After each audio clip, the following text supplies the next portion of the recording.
Hey guys, welcome back to Sweevel Garage. So today we are going to be working on the 93 Cobra. Very short, simple video. I'll show you what we're about to do. And it's just something that I need done. And we also have to put an oil level sender unit in it after we pulled the gauges. I wanted an OEM Ford one, so it took a while to find. But very simple video today, but it'll make a drastic change on the interior in my opinion. So I'm gonna pull it ahead so I'm gonna get the door open better and we're gonna get it done.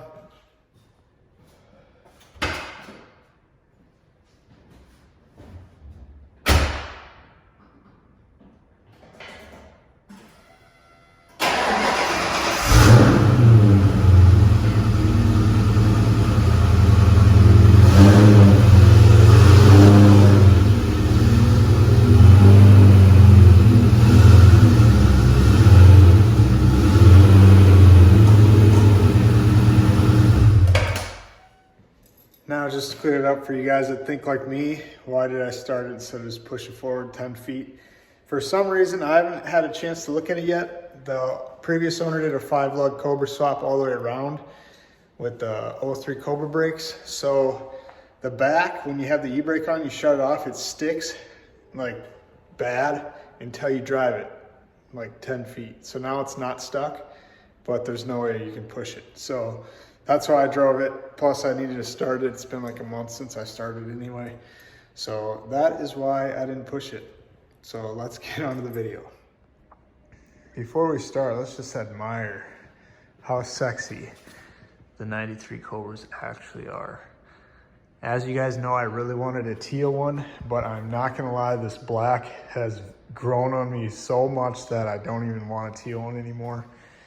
And that's the number of the car. The previous owner did that. It's kind of like a Celine, and I kind of just left it just because it's kind of subtle. You can't really see it until you're right up on it.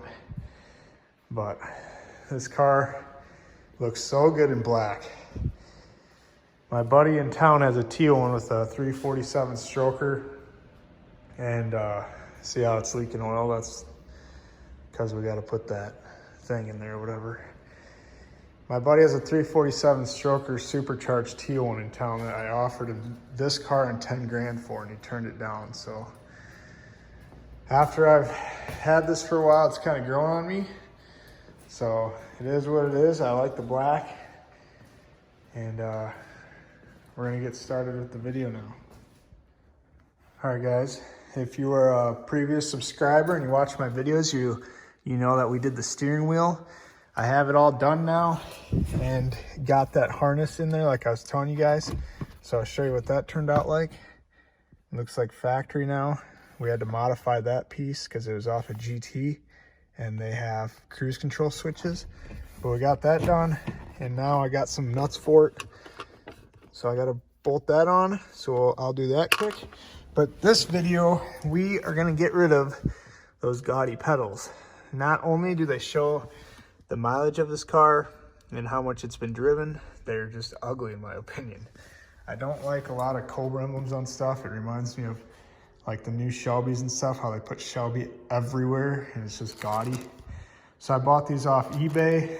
They're from, I don't remember his name now, but he does a lot of Mustang stuff on YouTube. Figured I'd give him a shot and some business. So I got all new pedals from him. They have a Ford part number, but obviously I doubt they're Ford pieces. So the pedals will look brand new. It'll hide some of the miles that are put on this thing. It'll make the interior look that much better. So we're gonna buzz those off quick and see how it looks. I couldn't find a new kick panel footrest thing, so I'm just gonna unscrew that and see what it looks like behind it.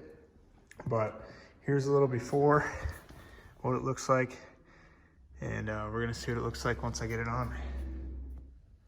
All right guys, got the right tools. I don't have the right size Allen head, so I'm using a Torx bit, but it'll work. And I don't know how many of you guys are a fan of these pedals, but I think they're gaudy. Also, I realized the name of the place I got those pedals from is Blue Oval Performance, if you know Fox Bodies, you've heard of him on YouTube. So there's that one. So he has a lot of parts to restore these listed on eBay. So I don't know if maybe you hooked up with Ford and they are like an OEM aftermarket. Not sure, but I haven't really compared them with anything. Those have gunk in them, so I'm gonna have to figure out how to get them off. But you really tighten these things for being how small they are. Afraid of breaking my little wrench. Unless I already did. Yeah, I already broke it, dang it. Oh, that one's... All right, I'm back. I had to find the right Allen head. Got that. Now we're in business. Shouldn't take too long. Knock on wood. Maybe I should just loosen with the nut, I guess. I think the problem is, I think he screwed or drilled the holes in wrong spots, so there's pressure on these bolts. That's why I can't turn them with the Allen head. So maybe I should just use the nuts until they spin. He must have, well, I guess there's dirt and stuff, but he must have really got them things tight in there. Oh, that one spins a little bit.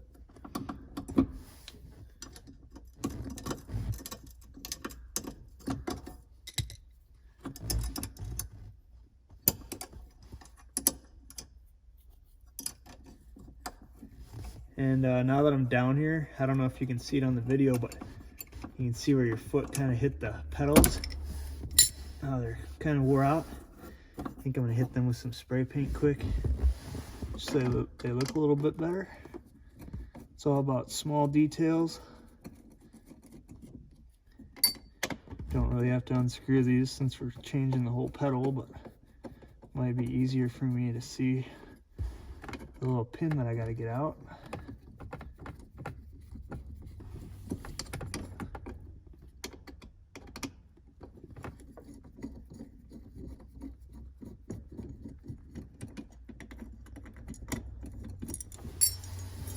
There's those. Now I just gotta get this last one off.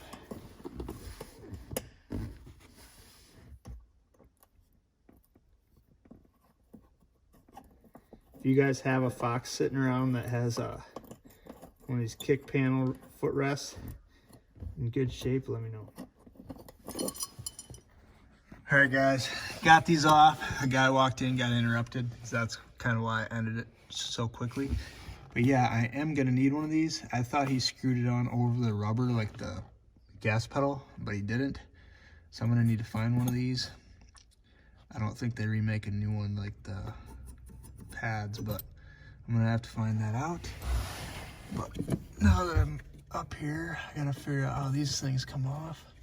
I think there's just a little clip back there, but I'm gonna get that off, and then I'm gonna spray these quick, just some rattle can black. Show you guys how that turns out. And we're gonna throw these on. Yeah, I think it's just this little clip there. So I'm gonna get those painted, put these on, and then when I come back, I'll show you what it looks like. These things just slide over the rubber. So maybe I'll show you guys how to do one. We'll see. But yeah, be back in 2 seconds. This will look brand new. All right, guys, got them painted up. As you can see, they look good. The gas pedal didn't have any paint on it, so I left it how it was, so it looks original. That thing I didn't paint because I'm gonna find a different one, and if I can only find the plastic, I'll pull that piece out and paint it. So we're gonna try to get one of these grommets installed and see how big of a pain it is to do. Get a little white in here. So, looks like it goes like this.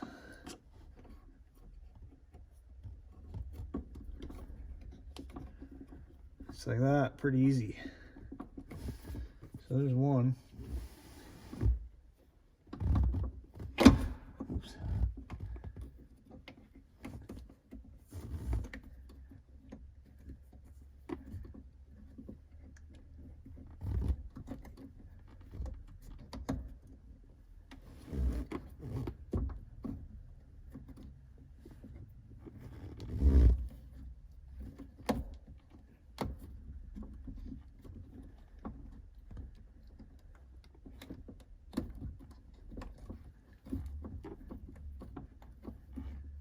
like that. They fit really good. So in his description, it said that he was using a certain different type and they were a little loose, so he went to these ones and they were tighter. They're nice. They fit just like they should.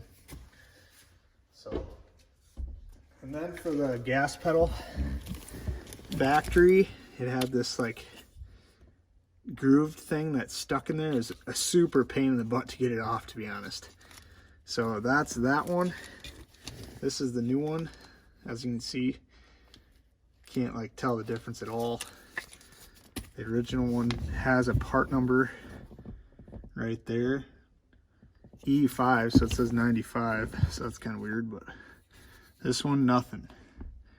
So as for the part numbers on the baggies, it's fake, but it'll still look good. So let's get this installed and see what it looks like.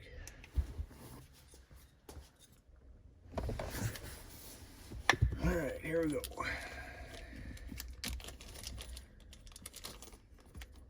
It's gonna be a pain in the butt getting that little piece in there, I think, but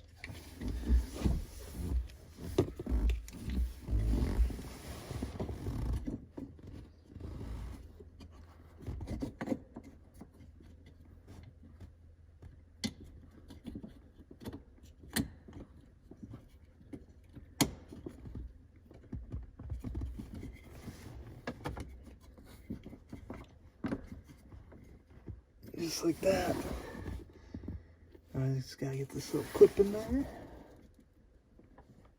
Like that. It's done. So, there's a job well done. As you can see, it looks super good. I wish the black matched the rubber a little bit, but what do you expect? From back here, it looks amazing. Way better than those stupid Cobra things. So now I just got to find that piece. So if you guys got one, let me know. There it is, guys. Got the steering wheel bolts in. Airbag looks good and flush on there now. And in my previous videos, you've seen when we did the shift knob, original steering wheel, because it had the Ford Motorsports. Now the pedals. So it's all coming together. Like I said, we're leaving the cup holders though. I want to keep those because this is a driver. I'm not going to put it away forever. And pretty cool, and save me some research time. Are those factories say Cobra like that, or did the guy put them in? It's been bugging me since I got it. Let me know if those are original or if he bought them. But I'm gonna back this thing back up, and then we're gonna do the oil sending unit piece.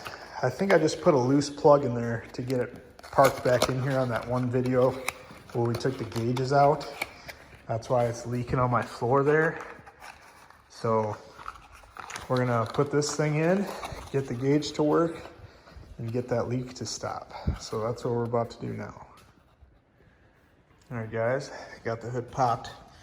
As you can see, way down in there, that is what I put in there for the time being to clog the oil port. That's all I had. I didn't Teflon tape or anything, so it is leaking there. You can see the oil running down. So that is the leak. So we're gonna put this in. So I'm gonna get that screw out. It's kind of hard to video, so I'll just pull it out. And once I get this in, we'll see if the gauge works. All right, guys, got it all hooked up, back into place. You can see down there I have it plugged in too. Sprayed it off the best I could with some carb cleaner.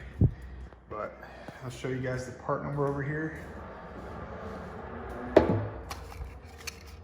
For the gauge, this is the oil sending unit. That is the factory Motorcraft. And I haven't tried it yet. Let's see if it worked. Because like I said, this didn't have oil pressure when I bought it. It was just a gauge, a mechanical gauge.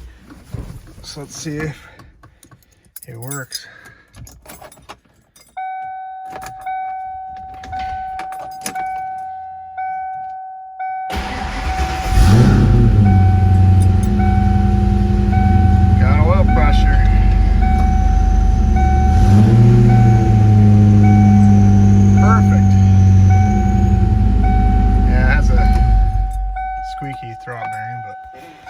Anyways, that's gonna end this video. Thanks for watching. I know it's like a short little video, but I'll show you why if I can get out of here. So I'm in the middle of winter here. We've been getting big snowstorms. I can't really do anything with these except a little piddly stuff. Like you guys know from the other videos, we are gonna paint this one. That one needs paint too, in my opinion, but we're also gonna be painting the pace car, which is starting to get stripped. I have the motor out of it, and it's a lot of you guys were asking why in the comments on my pace car videos why I'm painting it. I'll just show you guys quick. So it's got the body flex right there, the little crack. Somebody shut the hatch fell once and the thing was in there, the strut. So it's got a little dent there. This body work's not that great from last time they painted it. See that right there? And then there's sand scratches under the paint, under the door handle. It's hardly noticeable there, but this front bumper has like an acid mark at the paint peeled. The hood and battery, an oversized battery got hit in the hood. It's a lot of little stuff like that where, can I spot it in? Yes, but on this color, if you're doing it and this car's this nice, you just do the whole car. So another thing that bugs me is when they painted it in the 90s, they didn't do anything inside the door, so that looks like crap. So that's why we're gonna do it. We wanna make the outside look as good as the inside. So if that answers your guys' questions, that's why. And then the back bumper definitely needs paint. If you push hard, hear it crack. The paint's so old and brittle that it just cracks and leaves stress marks. So this thing is first up for paint because we have the motor, the new AFR heads, and I love driving this car. It's one of my favorite cars by far. I love how it looks. And then another thing, you can see the black isn't the same from the hood to the bumper. That bugs me. It's just, I just want it all how it should. We went really far with this car to begin with that I didn't plan on it. So I might as well make it a package deal and finish it. I think I'm gonna paint match the wheels to the body color also. Cause the gold, it kind of looks good, but I feel like it'd look better paint matched. So that's kind of why my videos are kind of boring right now, because it's winter. I can't really do much outside. I'm finishing up my buddy's 96 Impala. I don't know if I showed you guys the quarters last time, but got them painted up and they're straight now. So started buffing it, that's why it's all dirty. But have a lot of projects. Corvette's still sitting there. The wheels aren't mounted, that's why they're hanging out, but we just have them sat there. Had a long Christmas break, huge blizzards that hauled us up and stuff, and then electricity was out in the shop. So it's kind of my little explanation on why my videos are just cheesy stuff like this. But maybe you guys wanted to see how that job was done. I don't know. But that's gonna wrap it up on this video. Please like and subscribe. This summer will be a lot better. We'll go to more car meets. We'll show people these. We'll cruise these on the street. Maybe do some draggy times on them. Since this is basically stock, that's basically stock, do draggy times, even though we can look up the brochure. We can actually see what they do after they have wear and tear over the years. So anyways, I will see you guys on the next one. Like and subscribe. Thank you very much.